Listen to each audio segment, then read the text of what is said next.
Hello, everybody. Welcome to the latest episode of Square Triangle. We are going to be talking about Elimination Chamber, as it is called in Germany, No Escape. Yes, they have to change the name in Germany for Wait, very for real? To change the name. for very obvious reasons. They had to. Yeah, I understand. Yeah, I understand. Yeah. They really had to change it for very obvious reasons. So, yeah. And four matches. Lesson for that, to be honest. Yes. Very good job there. 4 matches. One I honestly could not give a shit about, and otherwise 3 pretty good matches. So, I guess they did dedicate a lot of time to the chamber matches, it feels like, but this is also only like a 3 hour pay-per-view, I think. So it's about about 3 hours. It was only 4 matches long, so I think each of the chamber matches had at least 45 minutes to an hour. Yeah. Was this on Netflix? No, this was on Peacock. This was still on Peacock. I watched it on Peacock, so I wasn't sure if they also put it on Netflix. I think we were on Peacock too. So, but WWE still has their deal with Peacock until the end of next year, and then who knows? Yeah, we'll see. But it felt fast. It was like 3 or 4 hours. So it felt. The thing about length of time is that it's a 3-hour show, and then I'm looking at the math here. We've got it was mostly ads. There was a lot of downtime. An hour and a half of So it's about half wrestling, half ads, or there's a couple backstage segments, I believe. Yeah. So honestly, given that it's usually 4 hours, about an hour and a half of wrestling, I think this is a better ratio. The ratio is starting to get there slowly, but it's getting there. I mean, the bar's in hell. So all I had to do was cut an hour of airtime. Yeah, the bar's in hell. That's about it. I like this match. The women's elimination chamber starting the show. The first people out, Bianca, Roxanne, Bailey, and Alexa Bliss. They are the ones in the pods. We are starting with Naomi and Liv. This match does not get started immediately though. A returning Jade Cargill looking great. Jumps as always. Interrupts the match, lays the shit out of Naomi. In this, shout out to Bianca Belair's impeccable acting. The acting was great. Like screaming apoplectic at like slamming the plexiglass. Yes. Just like it really sold the moment as like, hey, what's going on? It was as a matter of fact, like all 4 of those women in the pod sold that extremely well. There was this incredibly, excellent shot of Alexa Bliss just looking like, shit, I really did sign this contract, didn't I? Well, we're making the joke about that too at the house. It's like Alexa comes back and it's like, who the fuck are these people? These are all like new wrestlers. Alexa showing back up. Like Roxanne Perez has been around, but like she wasn't, like she's new to Alexa, and Alexa was never in the company with Jade, I think. So seeing just Jade in her presence, Alexa's just like, who the fuck is here now? Like, what did I come back to? And I gotta fight this girl eventually. I mean, what the fuck is going on here? I think this was also the first time Liv and Alexa shared a ring together for a match in years. It felt like, because even with her, Liv's, it would have been the Riot Squad. With the Riot Squad, and I don't think they ever crossed paths with Alexa Bliss at all. So it was pretty cool seeing that. Wait a minute, I thought they were sort of like becoming a makeshift tag team at one point. But maybe it's just me misremembering stuff, but I do know they had some interactions beforehand, but like I don't think they've had just like random tag matches, but I don't think they've had one-on-one. I don't think they've had one-on-one though. I think they've been always in like the multi-women matches, if I can remember. Yeah. So they've never had like a one-on-one, I think, in a very long time, if anything. It definitely had to be still back when Vince was booking shit. So him and Kevin Dunn were fucking things up. Yeah, so Naomi gets laid out. She cannot compete in the match, leaving Liv to kind of have a little bit of free time here at the start until Bianca is the first one let out. And beats the crap out of Liv Morgan. Oh yeah, the fucking whip on the fucking waistline. Liv for the love of the game. Liv with the love of the game, just taking the fucking abuse this match.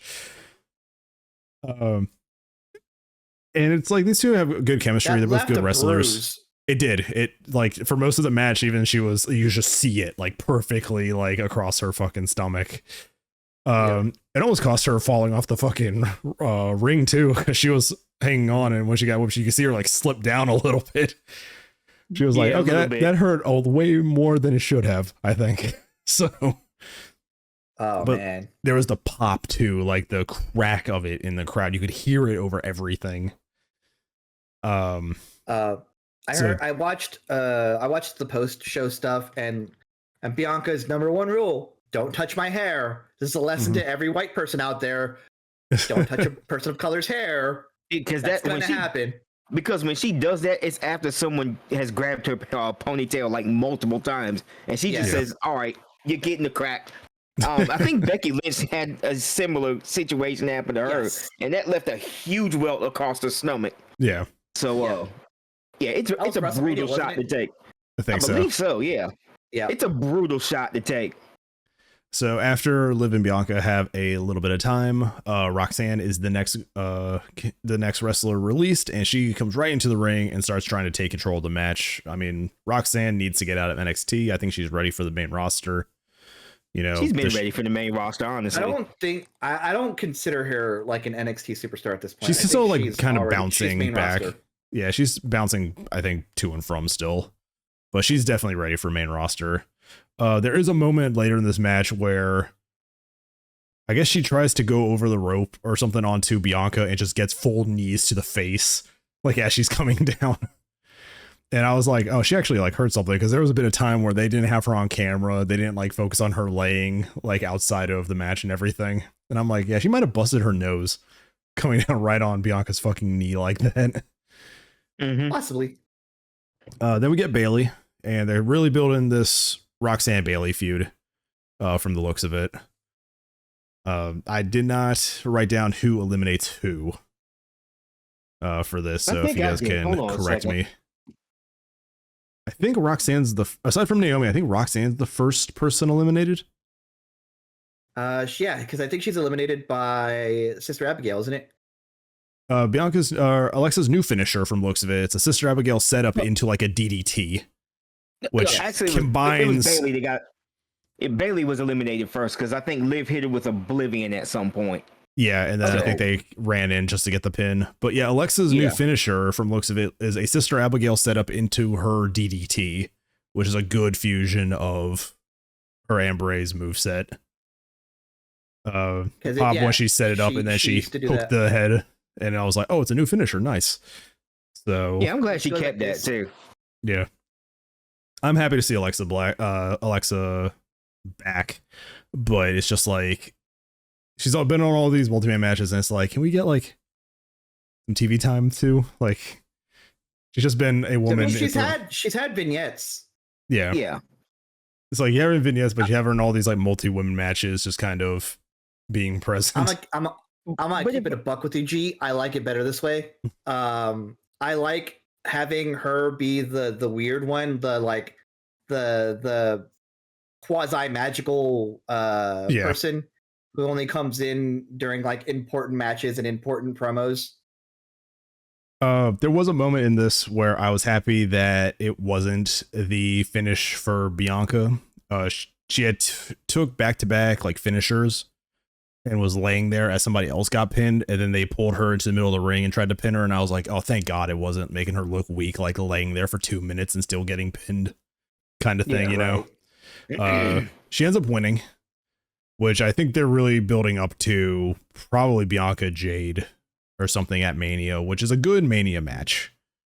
It's going to be Bianca. It's building towards Bianca, Rhea, and Io. Because Bianca Belair is going against Io at WrestleMania. That's fair, and then they're probably going to put Jade with Naomi or something at Mania. Which I think is a current plan right now. They're not going to leave Rhea Ripley out of WrestleMania. I mean, at this point, it's just beyond comprehension to even do that in the first place. So I think they're kind of going to flip this one into a triple threat match, which honestly would be a lot better than just a straight up one-on-one. As much as I want to see Bianca and Rhea one-on-one, I mean, adding Io to this mix, it just makes this match probably, 10 times better. It's that little bit of seasoning just added into a great meal. So, like, cook. Yeah, I like this. How long was the time? Did you see that on the wiki? Yeah, it is 'Cause it felt about like they got 29 more than just a under half an 30 hour. minutes. Just under 30 minutes. It felt like a half an hour. And I think they had a It good really pace going to, especially with the opening like beatdown that Jade did. And yeah, definitely a nice build to Mania from this. Some feuds popping up. And a Bianca win, which now leads into, a great main event scene. And also, they kind of leave this storyline a little open-ended. So Jade did attack Naomi, which probably, I guess she believes she did it.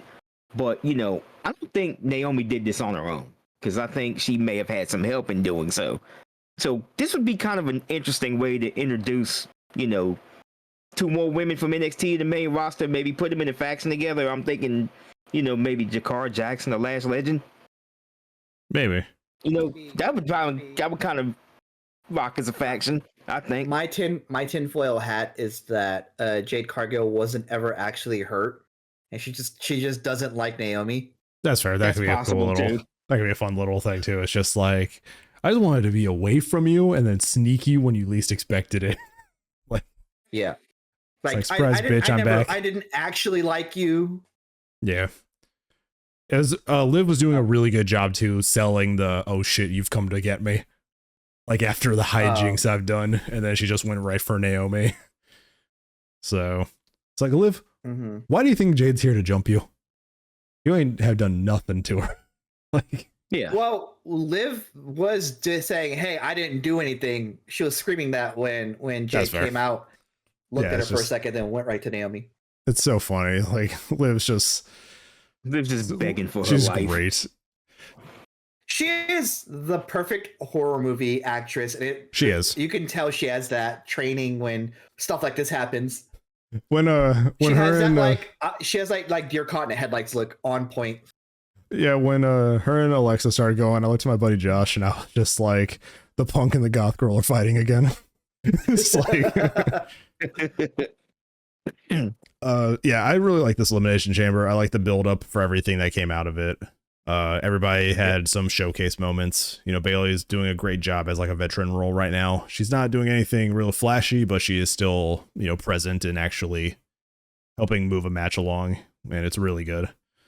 She's in a really good spot right now in her position. He's helping build up Roxanne, and I love that. Yeah.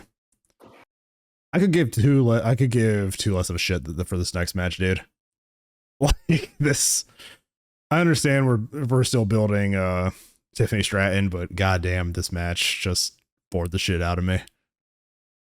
Well, the purpose of this match. This was just the excuse to give Trish a match because it's her 25th anniversary, and she's Trish Stratus match in. They're in Toronto. Trish is here. I understand the point of it. I'm just like, oh god. I didn't mind it one bit, honestly. I didn't, because it was what it was. It's fine. I do like the team of Nia Jax and her small white woman. It's like, save me, white woman, save me. Her little minion. Yeah, and Tiffany Stratton's still great. There is a funny little moment here after I think Trish takes out Candice, where Tiffany like just kicks Trish out of the ring around the finish of the match, and I'm just like, yeah, was that intentional or was I just telling her to get out of the way so I can like do something? I want my finish, damn it! It's a very obvious like kicking of Trish to get her out of the ring. Yeah. Yeah, this match. What was this match? 10 minutes, 15 minutes, 11 minutes. Yeah. Yeah, like it didn't go overly long. I just was not really invested. I'm glad that Trish is getting her time in though in her home country. But this felt like just a standard match for me.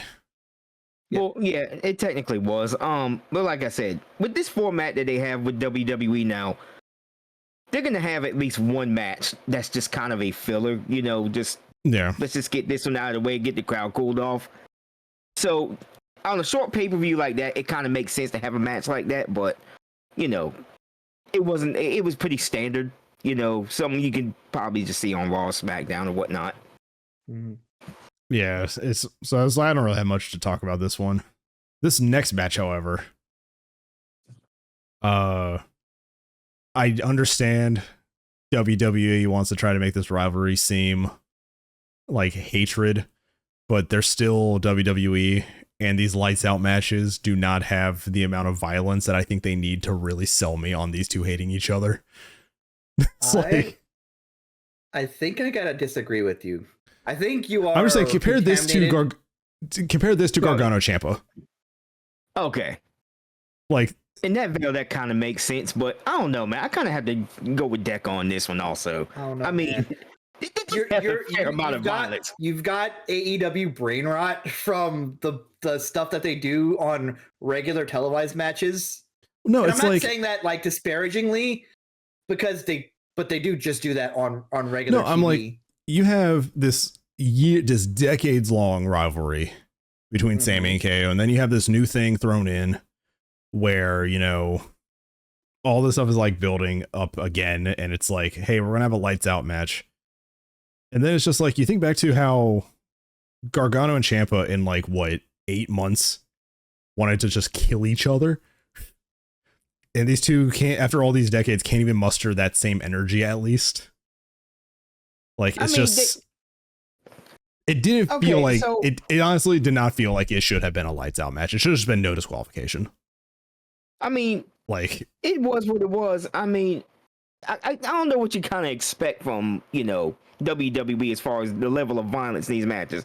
For a WWE match, this was a lot more violent than anticipated. Okay, because I think at this point, we've just gotten to the point where we see so many matches on Independence and AEW that have these kind of matches.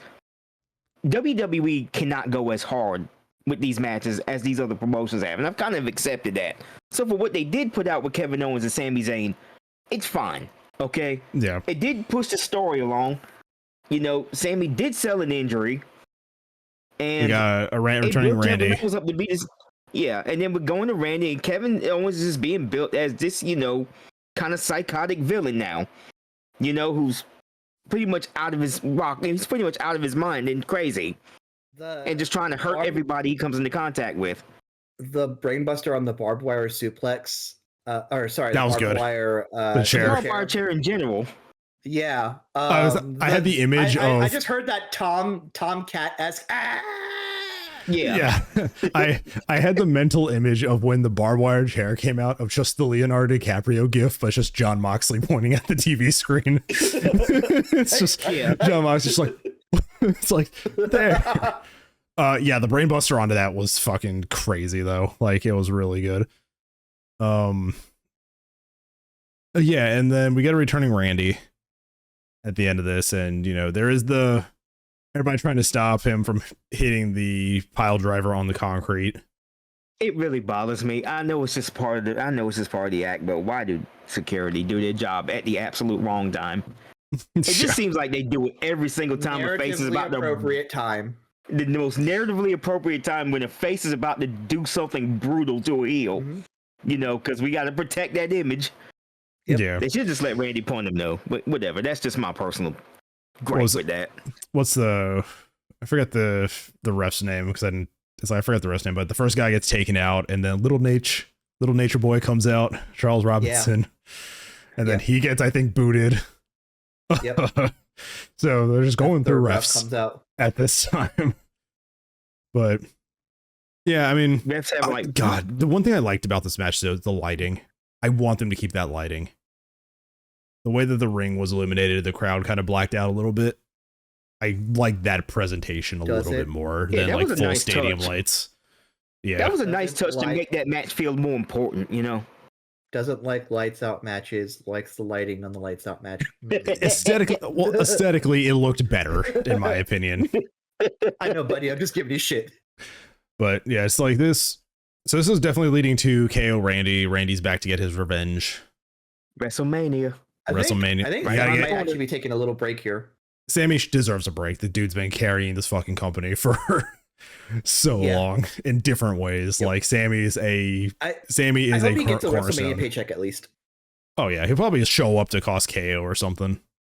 Yeah, he'll probably do like a run in or a small interference, but I don't think he's gonna have a full match. But this is definitely, you know, getting Randy his WrestleMania moment, his WrestleMania match like we normally do. KO's gonna be there. You know, it's a good marquee match between these two. So definitely probably night 2 I would say. Because It's like 2 a match in days. the middle of night too. Yeah, it's like 2 days. We're gonna have 14 matches or something like that. Maybe like 12 to Yep. 14. I think is what we're probably gonna aim for. Might actually get 3 hours of wrestling. Yeah. So it's 3 hours of wrestling across 2 days. It's like, Just thinking about 4 matches a night on WrestleMania is absolutely crazy to me. I don't think they're But, going to do. I don't think we're going to do 4. I think we're probably going to get 5 matches a night. I think we're gonna get about a good 6-7 matches because it's WrestleMania and they're trying to get everybody involved. Yeah, you want to About get 6 matches everybody's per night at least. because you got to think we're probably going to get an Intercontinental match. We're going to get them 2 main title matches. There's probably going to be a tag team match. You're going to get all these little feuds blowing up. So they're definitely probably going to fill the card. Yeah, but if you put all the titles on the line, that's about 8 matches right there in general. Yeah, Something like that.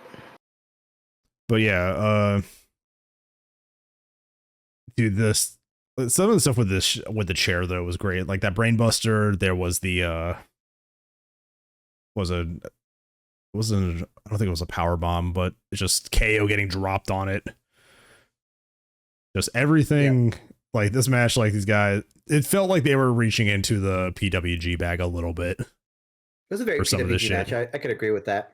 A little bit of Ring of Honor bag too from back in the day. Also, We got an El Generico mention. We got an El Generico mention. We got Yeah. a Kevin Steen mention. I guess I that would joke's over, y'all. Yeah, I would love Yep. to just see KO show up as El Generico to like disguise himself and cost KO a match or something.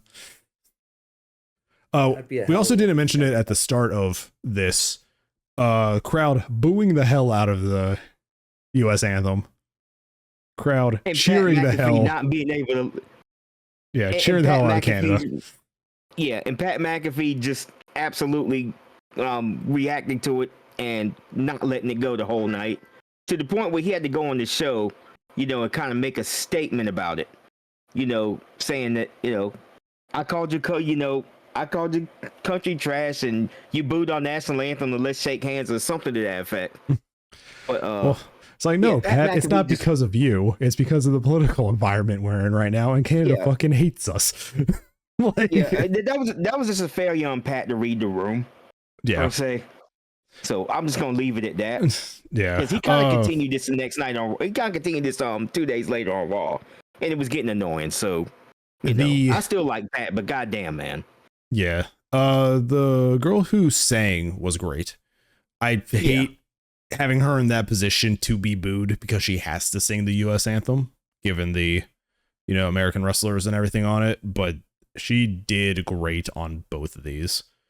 And once the booing started, she kind of sped through the national anthem, and then she like took her time on Canada's, and like she definitely knew how to read the room and get the most out of it. I just hated seeing somebody that young in that position though, just being booed. This is probably her first big thing, Yeah, and it's just an unfortunate situation with the political climate in the days we got going on today. So, it's all in all, sad situation. I don't know what else to say about it. Well, luckily for us, we won't have to cover next year's Rumble, given certain things. So they did announce that for those who are just watching this episode and haven't watched the previous episodes, we do not cover any of the Saudi Arabia events. Out of personal belief, they did announce that the Royal Rumble will be in Saudi Arabia next year. Therefore, there will not be a Royal Rumble episode in 2026. Just It is what it is. and probably for the next 6 years or so, right? This is the rest of the fucking 10-year Saudi deal or whatever. I thought the 10-year Saudi deal started in like 16 or 18? I thought it started with Crown Jewel. I thought it started with Okay, Crown so- Jewel like 2017. 2017. So I think they got a couple years left on They're this. probably gonna renew it, and it's just like, well, it just saves us Most more likely. time to not cover certain events. Because it makes TKO money because they also run UFC events in Saudi Arabia also. So Also, that's oh my going to God, continue for a while. I think I saw it on Blue Sky. I can't remember if you guys shared it in the Discord. Was Drake there and just WWE just did not mention him at all? Oh, that was Yeah, he was. Haley mentioned that. Shout out to Haley, Yeah. friend of the podcast. Yeah, he was. Yeah, they like And, covered You know how much everybody. of a loser do you know how much of a loser you have to be to not be mentioned on Raw as a celebrity, They love as a everybody. musician? It's like they love everybody. They had everybody. They showed like all different like stars and actors, and it's just like they just passed over Pee Wee fucking Herman. Drake. They had Travis Scott. Shore, Pee Wee Herman, Travis Scott. We'll get to him later. He may might have cost us a fucking Mania main event, but I don't think he did. But Jesus Christ, Travis.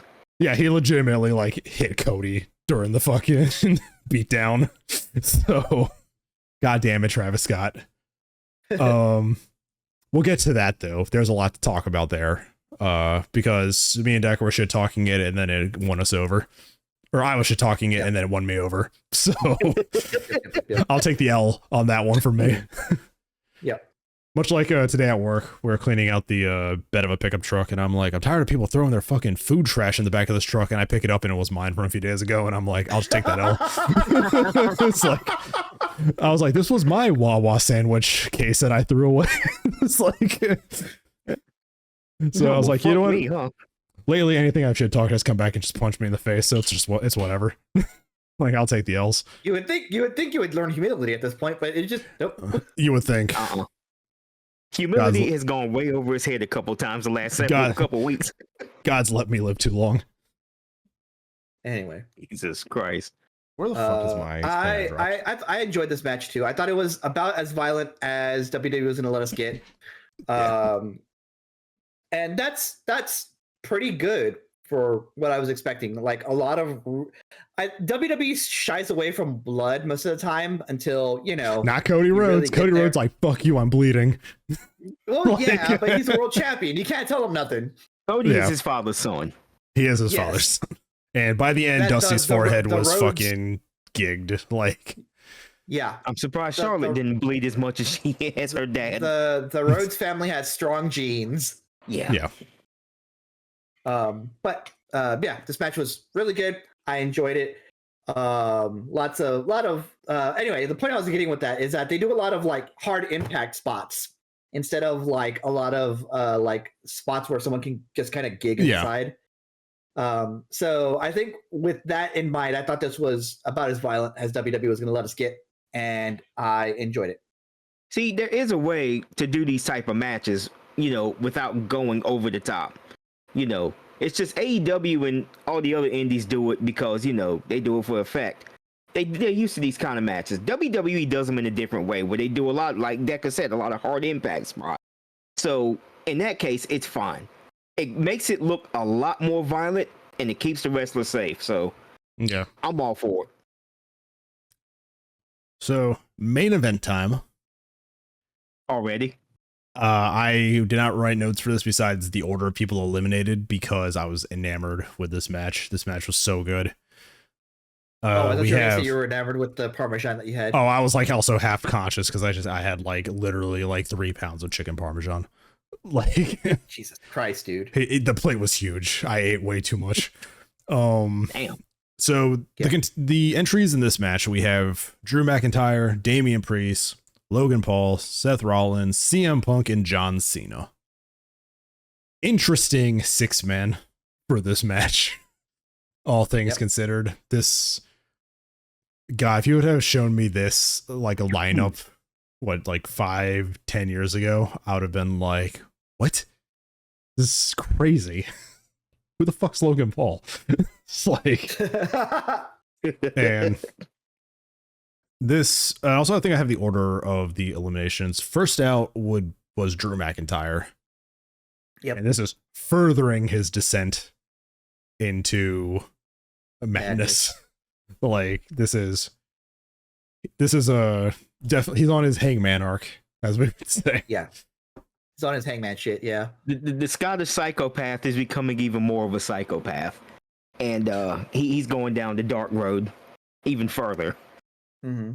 Was it during this match or was it during something else where CM Punk was like, everybody hates me? It's like, nah, or it's like, he was like saying the Raw after. The Raw after, it's like, well, I'll get into that shortly. Yeah, and it's just Hangman Adam Page just being yelled. It's just so good. So yeah, Drew McIntyre is the first to be eliminated. Then followed by Damian. My light went out. Followed by Damian Priest. I forget who. Logan Paul eliminated him. Logan Paul did eliminate. Then Logan Paul gets eliminated. Yep. With the same spot that CM Punk hit on Hangman Adam Page and win the EW World title, if you hadn't noticed. Yep. Because he went for a buckshot lariat and CM Punk reversed out of it, put him in the GTS and put him to sleep. Yep. And I'm pretty sure that was just like, that had to be CM Punk's idea, right? That's not a coincidence. That's not a coincidence. If you think Logan Paul's not going to point him. It's like, hey man, let's do that spot you did with that other guy that you fucking hate. It's like, no, CM Punk's like, no, I'm going to ruin that man and the other company by doing this again. Like that. CM Punk also borrowed from his own stuff from Punk from him versus Cena in like 2011. So we'll get like he's had a long enough career that he's very self-referential at this point. Yeah. As anyone who's wrestled for 30 years can get. Yep. And then Seth Rollins is it's Seth Rollins, CM Punk, John Cena as the final three, and this is when it sets in. Oh fuck, Cena's winning this. Yep. Like that was the moment I was like, oh god damn it, they're gonna give it to fucking Cena because Punk and Rollins have a thing going right now too. And boy, did that shit come back into play after Rollins' elimination. Yep. That another stomp that felt incredibly personal, like the double stomp to fucking Roman at Royal Rumble. And I'm like, they're building towards this fucking triple threat. It's gonna be so good. He put some sazon on that. So, and speaking of putting some sazon on that, Cena grabbing him and putting him in the STF. Fucking hardest STF he's ever put in his entire life. Because he didn't do it with his fucking wrist like this. He actually like had his arm. I'm like, oh, he actually has him in a fucking submission hold for a change. Yeah. It's like, god damn, Cena, you can actually lock it in 22 years fucking later. Like, but yeah, it goes down to Punk and Cena, which is a very interesting final two. I'm kind of digging it. Rollins hits the stomp on Punk to just lay him out on the bottom rope. Punk sold it incredibly well. I liked the little camaraderie they had before we realized was going to turn heel. Yes, and where they was like, "Oh, hey, I get to fight you again." Yeah, so Cena wins after CM Punk passes out from the STF. Doesn't tap out. Punk's just like, "No, I'm going to pass out. I'm not going to tap out to you." Cena wins. Cody comes down. Also noticed in this event, nobody has their dumb fucking AR logos anymore. Taking up the screen. They did away with those. Yeah, they started phasing those out a while back, like right when Kevin Dunn left the company. They started phasing those out immediately. I noticed it this time, where I was like, "There's been no dumb 3D like logos for anybody tonight." No, we replaced dumb 3D logos with drone shots. Incredible looking drone shots. Yeah, because I don't know if they did them in this. I can't remember if they did a few in the Elimination Chamber, but it's like I said before in this podcast. Like ever since Kevin Dunn left the company, WWE's production has gotten top notch. I've enjoyed every bit of it. So Cena wins. Cody comes down. They do have a bit of good sportsmanship camaraderie. It's face versus face at WrestleMania. This is John Cena's attempt to break the record. And all that, and then The Rock's music hits. Or I guess it's new music, I guess. Or new-ish. He comes out with his little henchman, Travis Scott, which is hilarious. He's carrying a fucking undisputed world champion hardcore belt from the looks of it. It's all taped up like the old hardcore title was. They make their way to the ring. The Rock continues to put himself at the forefront of this company, being a chairman of TKO. Saying he wants Cody's soul. Cody rebukes him, saying that his soul belongs to the ring and the fans. Huge pop. John Cena's hyped as shit. They go and embrace, and then they do the classic smile to the frown, and Rock gives the signal. You forgot go fuck yourself.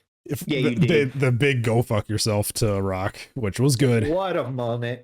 Which was good. I think WWE remembered the PG rule. You get one per PG-13. You get episode. one.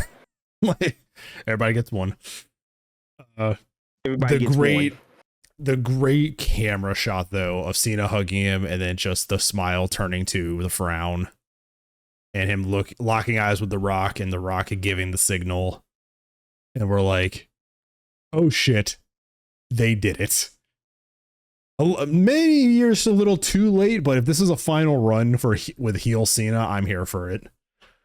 Yeah, I don't think he stays heel for the whole run, but yes, he is selling his soul to try to break the record.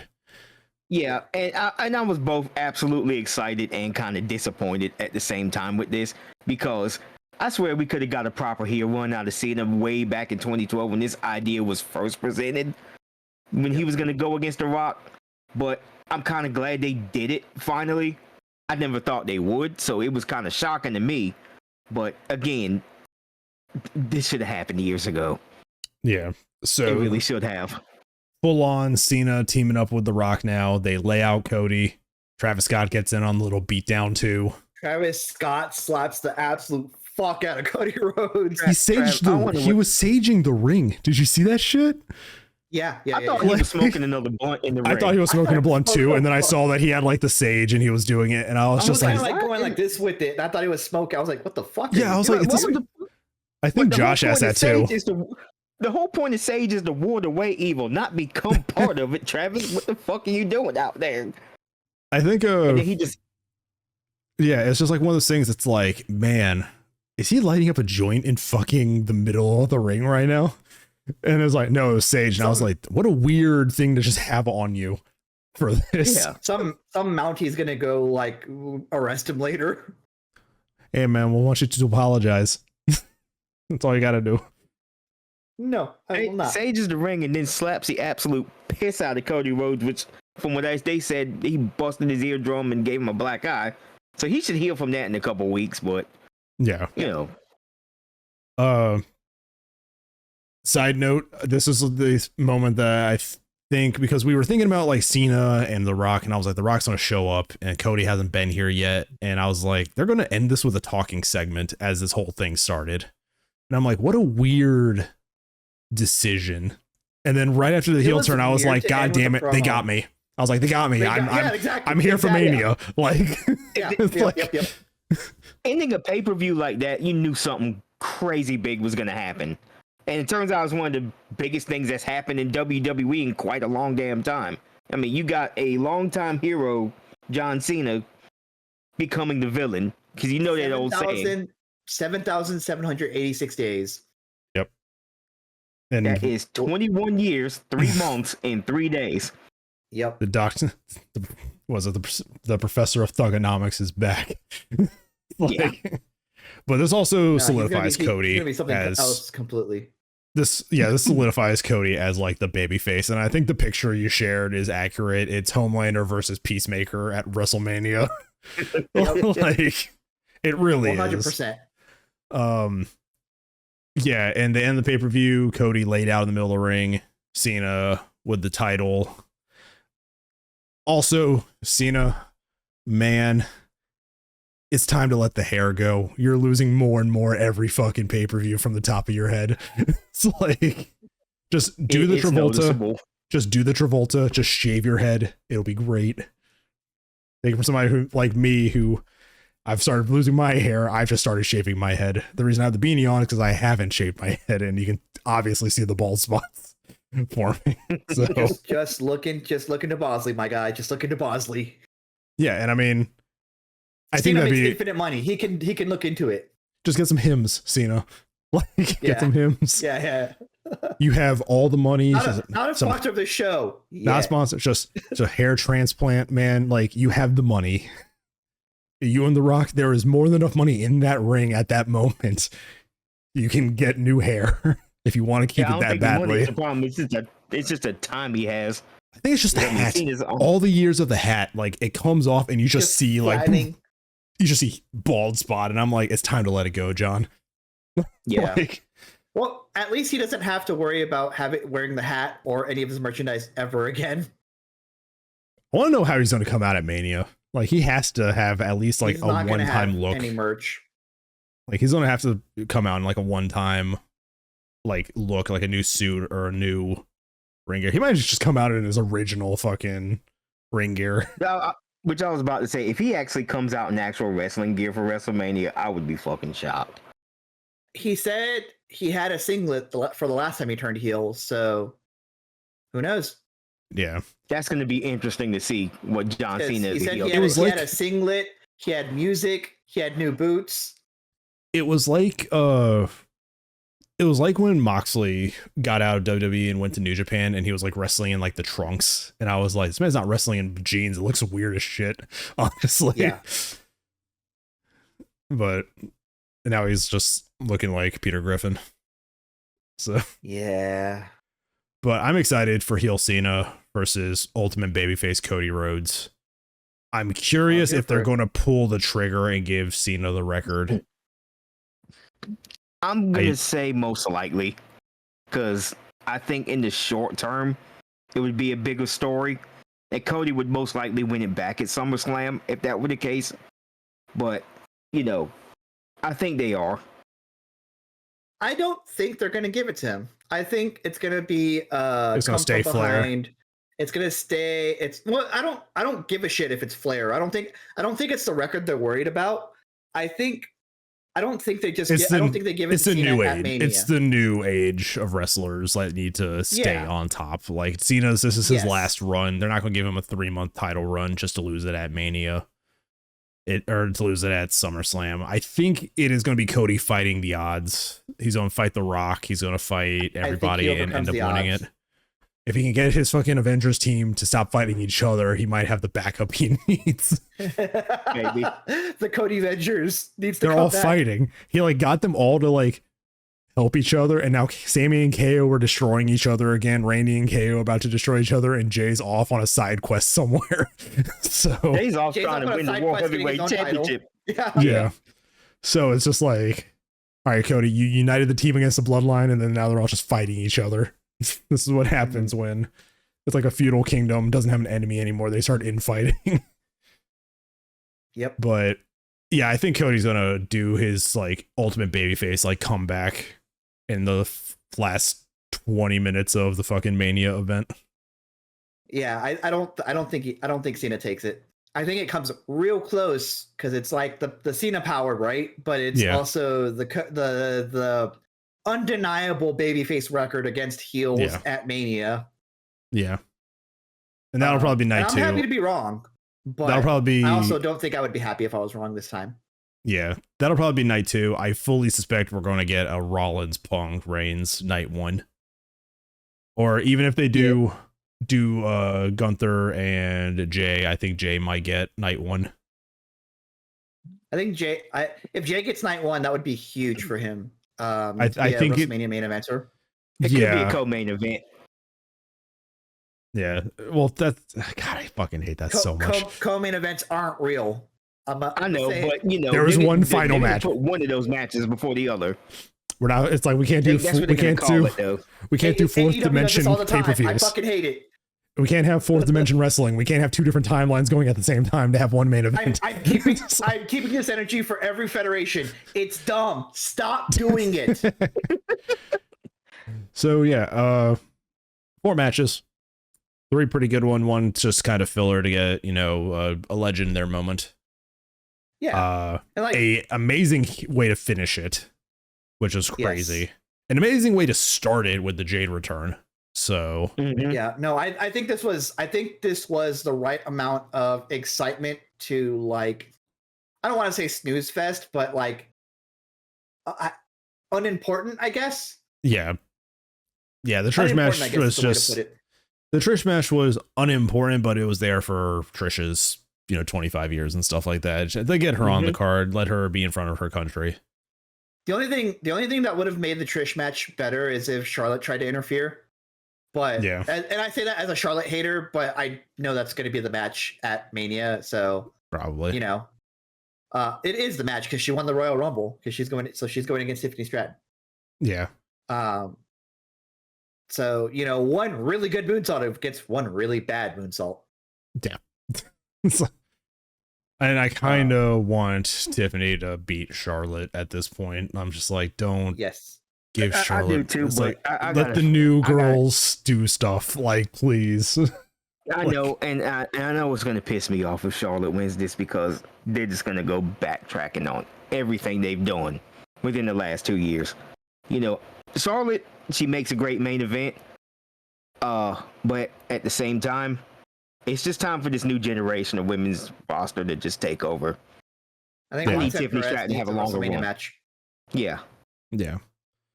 Give Roxanne Perez a Mania match. Put Rhea Ripley in the match somehow with Bianca Belair and Io. Like, Mhm. just give us this new generation of women's wrestlers. They're probably going to show up after Mania because that's usually what they do. Probably. But the ones that we do have, let them maintain where they are on the card and don't. Let's not regress into Charlotte Flair and Let's not go back to doing the same things we've done before with the women's division, and that's relying on the old stars, to kind of carry the brunt of the division. You've got plenty of potential for new stars, both on the main roster and in NXT right now. Yeah. So I think just let it rock. The Women's Royal Rumble showed us that you have an entire roster of women more than capable of being your next big thing. Yep. Like, it's crazy how much talent is in NXT right now ready to come up. Like, so we have a little bit of time because we do. We have a little bit of time. So I wanted to talk about like some post Mania stuff because every time after Mania, the Raw after Mania, we have a bunch of people who come up. A bunch of debuts. Who do we think? And it's on Netflix, so they want to get the most popular people out of NXT immediately. So who do we think? Grace. You think Jordan Grace immediately? I think she's gonna. I think they're building up the Julia Stephanie thing with the title versus title, which I think is probably going to kill the North American title for women. Maybe I don't know. Fine.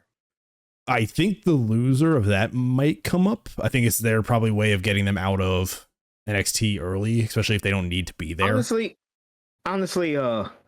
they're gonna bring up obviously Roxanne's on the way. Roxanne's she's pretty much coming up. technically on the main. She's pretty much technically on the main roster as it is anyway. Yep. I would bring Cora Jade up though. I think she can possibly, get over on the main roster just as well as Roxanne could. There's a few others maybe. I think Sol Ruka I don't think is quite ready yet, but she's probably getting close up there. I think Cora Jade's injured right now, isn't she? Maybe. He probably got a bell rung a little bit. Maybe. I don't know for sure though. I think they would probably fast track Jordan Grace up too.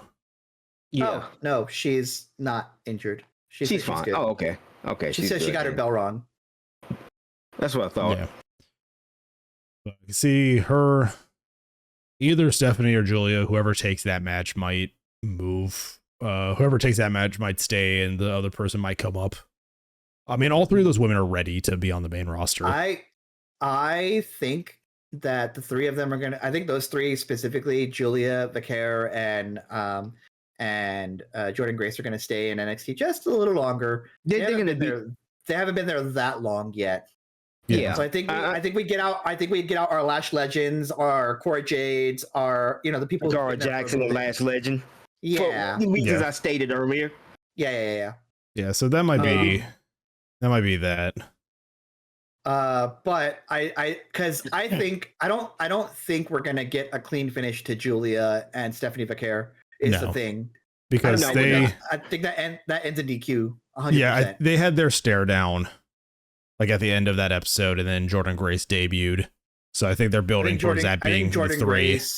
I think that's building towards those three being the three to battle it. Yeah. Yep. For guys, is Oba still champion?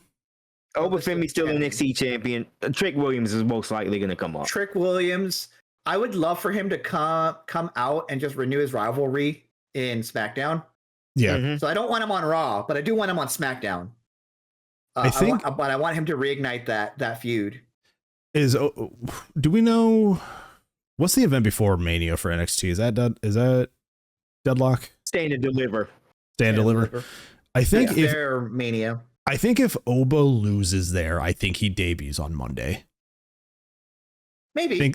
I think they could really use like a powerhouse like that as a new entry into the feuds. Oh, bro. Oba would fit in perfect on the main roster right now as it is.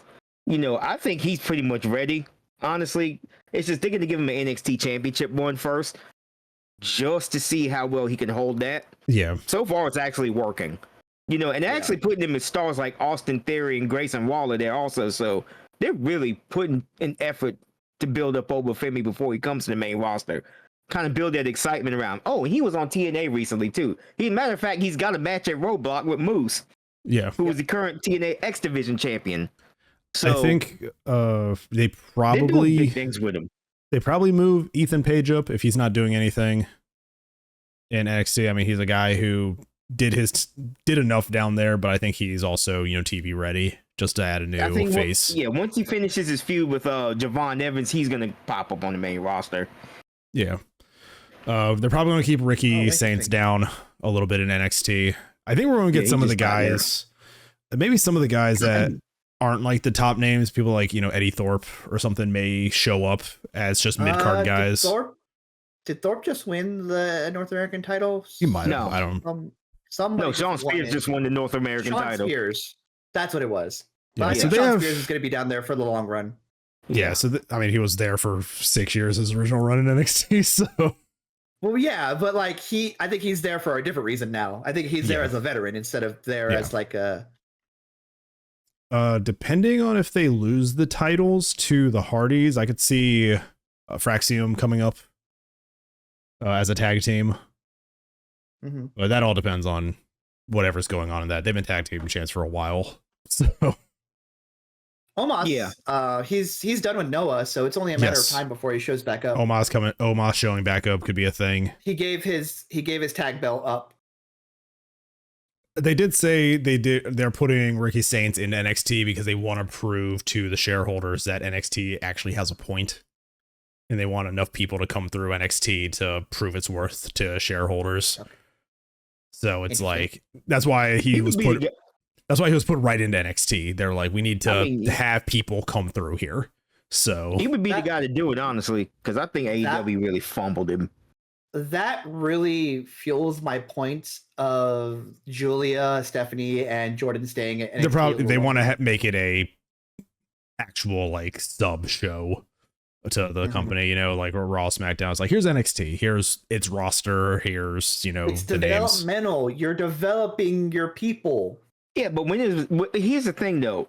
When they're all veterans, you're not developing anything. It was kind of both back when it was NXT Black and Gold. They kind of marketed it as a third brand. I think they wanted to try to get back to that point with NXT, but I don't know, man. It does kind of still feel a little developmental after Vince McMahon came in and tried to do 2.0 and sent it all the way back to the beginning. You know, but maybe, just maybe, they could rebrand it as a third brand again, you know, once they get up to speed with everything. They got the stars to do it. Yeah. They definitely have star power at this point. Yeah, it has enough star power in there now, especially people from outside of WWE, that it could be its own thing. And they could be like, hey, we have a use for it. So, and a matter of fact, they got Evolve launching tonight. So, I mean, you got the developmental also. Yeah. And Evolve. Yeah. They just have a ton going on, and then there's like another sub show for like NXT or something. That's like NXT, they also have LFG on A&E, which is like all the strangely compelling. It's like all the people wrestling for like the coaches, like it's a thing from like their like performance center. It's from OG NXT. I kind of fuck with it actually. It's honestly interesting. That's kind of good to get some, you know, new faces out there. I think I saw one of the previews where like they were wrestling and I think the guy accidentally knocked the other guy out, and then like I think one of the coaches was like, "All right, stop the match." Like, so the bit I saw was this woman who was talking to Michelle McCool, who was just there randomly. Yeah. And Michelle's like, "Hey, I'm going to show you this move, but it's also my husband's move. Oh, my husband's the Undertaker, by the way." So effectively this person goes up and says, "Hey, Undertaker, can I use your Hell's Gate submission finisher?" And he's like, and the cameras are building it up, and they go to commercial. Like he's gonna be upset. He's like, no one's ever asked me that. Yes, you have my blessing. Fantastic. I loved it. It was great. We still have a few minutes we can fill. Raw. What was the post-elimination chamber like? Okay, so let's talk about immediately came out and was like, I'm gonna talk about all my enemies, which are many, and because I'm CM Punk, that's everybody. Who should I talk about first? And the crowd goes nuts. And one guy yells out, Hangman Adam Page. Hangman Adam Page. And here's the thing. For the most part, that promo cooked, but there was one thing that CM Punk said that I'm not going to let slide. He basically said when it came to The Rock that he walks around with a fake belt, declares himself the people's champion, and he would never have and then he would never do something like that. I'm like, Punk, you're talking about this as we didn't see you for several months walk around with a spray painted AEW World title, calling yourself the real World's champion, bro. We all saw this shit. I was there. I mean, you were there when that happened. I'm not letting Punk slide with that one. That was funny as hell when he said that. They had to cancel that show because of you. Yeah. Yes. So, other than that promo cooked. He pretty much called both Cena and The Rock bald frauds, and he was gonna and he told pretty much The Rock was doing all this bullshit right here, pretending to care about the crowd, and then he pretty much said Cena pretty much gave up on the kids, the people in this crowd, and everybody else, and he was going to deal with him when he saw him. But I would go watch that promo. It was fantastic, other than the one thing about the belt that he said, which I found hilarious. But I think he's saying it tongue in cheek. I don't think I think he knows that we know. He knows he's smart enough. He's smart enough to do that. I think it was a tongue in cheek thing, which why I found it hilarious though. But I ain't letting that one slide. It's okay, Punk. It's okay, Punk. You can let AEW go. You don't have to be mad about it anymore. You're working somewhere else now. And he's in a much better environment now. He's been a lot better since, and I'm happy for him. I really am. As if Triple H didn't have a proverbial gun to his head. Don't fuck up. The don't be an asshole clause in his contract. Yes. So. Yeah, I just thought that was the one thing I saw from Monday was just the thing of the guy yelling Hangman Adam Page. Hangman Page. It's just so good. Oh, and then real quick, the women's title match, obviously Rhea and Io, them two are always good in the ring together. They tore it down. Most reasonable crash out. Well deserved Raw main event. Yeah, and it with a shocking ending with Io winning the title, and I was like, oh, they're just either they're going to give this to obviously they're building towards a triple threat match. They have to because, like I said earlier, they're not going to leave crashing out after Raw. Yeah, most reasonable crash out. Yeah, you can just. I think she said "fuck" a couple of times, which was on the which was caught on the mic. But yeah, she crashed out hard at the end of Raw. She did a beautiful 4-minute promo on WWE's YouTube channel. Also, yep, it was very heartfelt, and I feel bad for her. But like I said, she's going to be on this. She's not getting. She's getting on Mania somehow. She's getting on Mania. Yep. All right, they're not going to do this without her. Yep. 100%. So yeah, nice little title change, a great promo. Usually the Mondays after like events are pretty good. It's gonna be interesting for us because I looked at my calendar and I was like, oh fuck, Revolution is this weekend. So yeah, we got a AEW Revolution coming up this Sunday. We'll probably be filming that next week also. So you guys will get back-to-back weeks for the podcast. Haven't looked at the card on that one much. I've recently left Twitter, so I don't get a lot of the posts and everything. I'm not following them on Blue Sky much. Side note though, I really do think Blue Sky is better for AEW stuff because that community, AEW community on Blue Sky is just 100 times better than it is on Twitter. It's mostly, engaging conversation, people putting their 2 cents here and there. It's like a general excitement for AEW on the Blue Sky side of it. So if you just, put it in your feeds, join that community, and you'll pretty much get it because they talk about it a lot, and I think it's helped Revolution AEW. Yeah.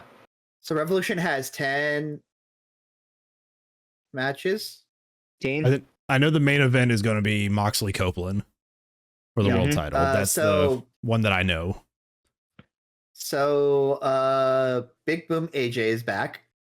Yeah, I mean he promoted the shit out of the last event. Of course, they're going to bring him back. Like, he's with the conglomeration going up with and Big Justice, going against Johnny TV and Eminem Collection. Okay, that's a perfect like match for that though. Like yeah. Those are good people for that match. That is Eminem Collection did the turn with the ref. Like for their little like over shoulder shot like this. If you're going to put a celebrity into a match, the comedy match with those guys is actually like the best choice. So Johnny TV and Eminem Collection is probably the perfect pairing. Well, you're also forgetting like Mark Briscoe and Orange Cassidy are also phenomenal comedy wrestlers. Yeah. It's going to be like the silliest, best professional wrestling match. That's the pre-show. Okay, and it's on the pre-show too. I can't be mad. It's on the pre-show. Whatever. Can't be mad. Yeah. The celebrities are not taking a main card slot. So we've got Kazuchika Okada against Brody King is the first match. Match is going to bang. Yep. I kind of want Brody to take it. Honestly, I would like it, but yeah. We've got Will Ospreay against Kyle Fletcher in a steel cage. Yep, that's the feud. That's the big feud blow off. Yep. We've got MJF versus Hangman Adam Page. I haven't really kept up a whole hell of a lot. I thought Hangman was still a heel. They're both just kind of arguing with each other. Okay. Like it's the match that these two have been around for so long and just haven't crossed paths. This is their feud where they're just finally cross paths. Like MJF has feuded with everybody except Hangman. They're really doing some deep storytelling with MJF and Hangman. I mean, MJF has even gone on to record that he believes that he's a little upset about the crowd still choosing Hangman despite everything he's done. You know, that's including burning a man's house down. You know, and ending a the crowd career. still loves him. And MJF is kind of taking issue with that, as far as who's morally redeemable and who's not. So that's some good storytelling going on there between them two. We've got Swerve versus Ricochet, which is going to be a number 1 contender match for the World Championship. That's gonna go. Yep.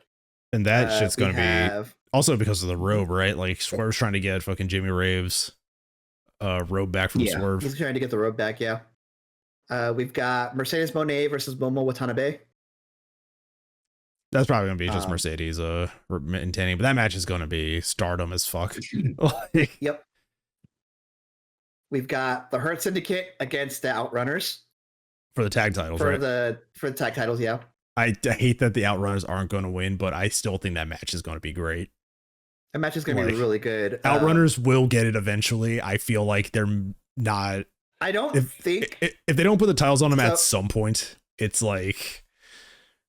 So I don't think the Hurt Syndicate is the right team to lose to. They're not going to lose. The Outrunners aren't going to take it off of them. They're going to take it off somebody else. But the Outrunners are going to be tag team. I think the Outrunners are going to take it off of like a cartoonishly heel team. Yeah. Like I think that's the way they win. Yeah, somehow if like Eminem Collection wins. Yeah, exactly. The tag titles, like the Outrunners beat them, but the Outrunners are going to be fucking tag champions at some point. There's money on the table if they don't pull that trigger. Like, it's so good. We've got Timeless Toni Storm against Mariah May is a Falls Count Anywhere match for the Women's Championship. That's the big feud ender there too, I think. They've been passing that title back and forth, so. Mm-hmm. We've got Konosuke Takeshita against Kenny Omega for the International Championship. Yeah. And time around. Do they let Takeshita beat Kenny again, or are they going to put the title on Kenny? I think Takeshita beats Kenny. So we have both options there. Yeah. I think they give Takeshita the clean-0, the clean 3-0 against Kenny. Mm-hmm. And then we have Moxie and Cope. Yep. I think just Moxie takes it. It's such a weird situation to be in because it's either Moxley or Cope, and the number 1 contender is either Swerve or Ricochet. Yeah. What a weird like lead into that new title reign if Cope wins, but then it's like, do you give us Swerve versus Moxley? Which I'm all for, honestly.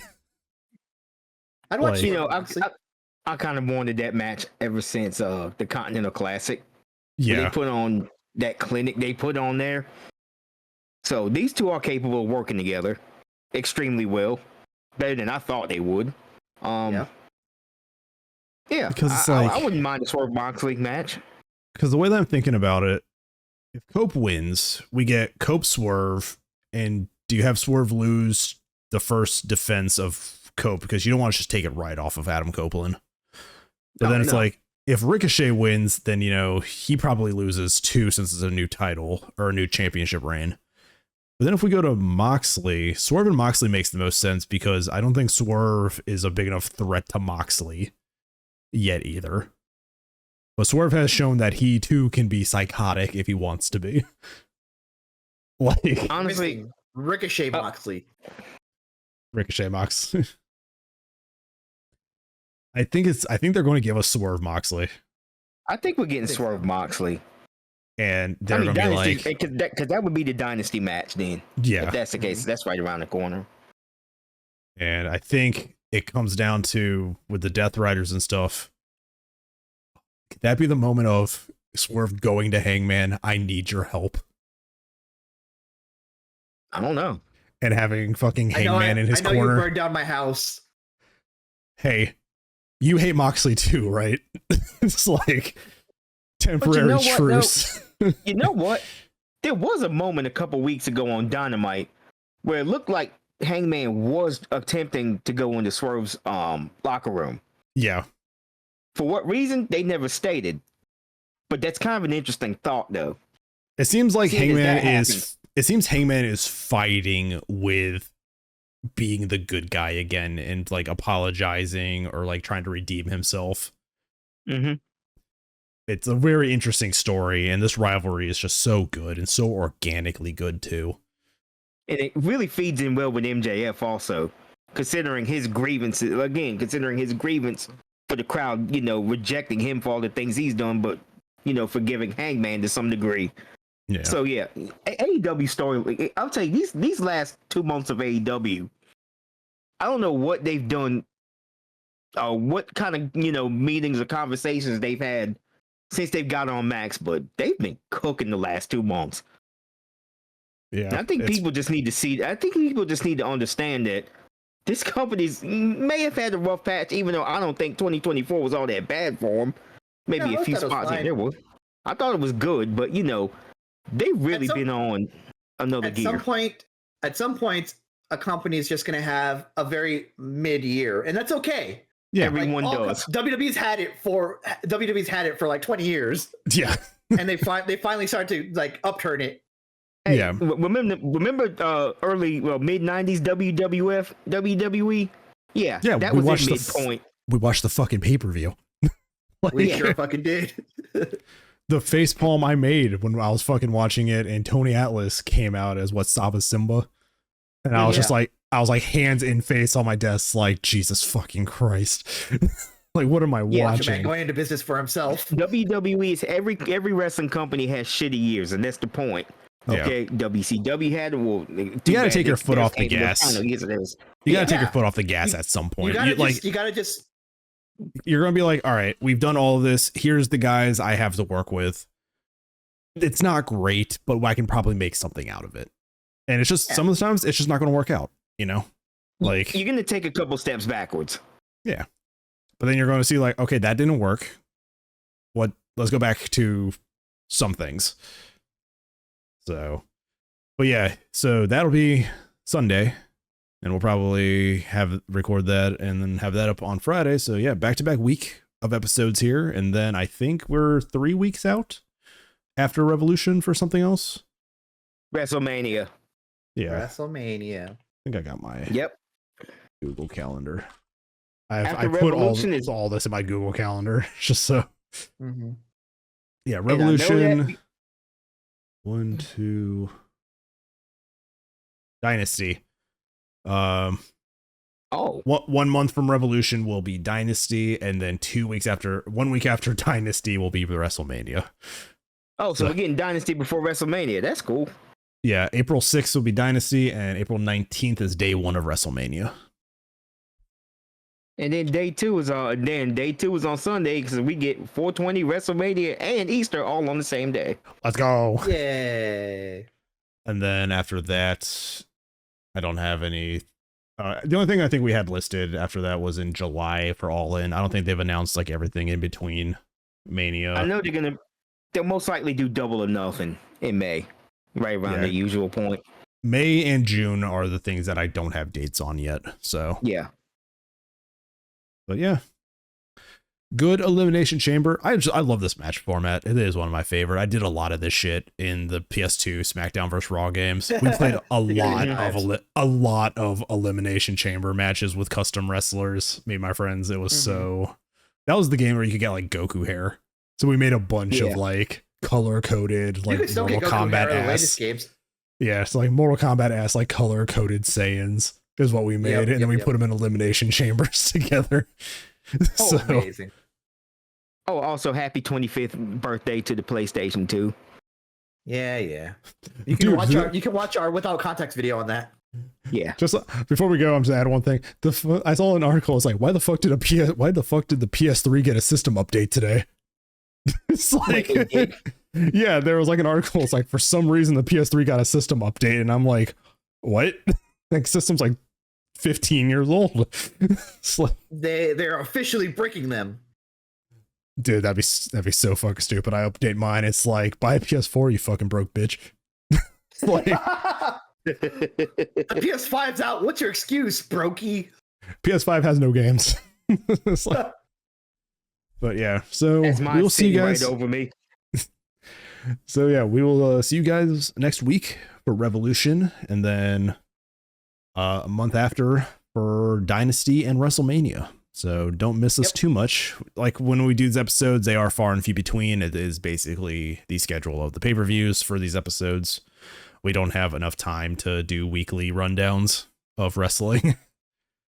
If I had to, honestly, if we had to do that, I would hate watching wrestling.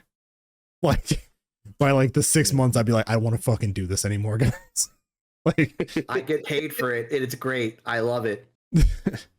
So just continuing to do pay-per-views.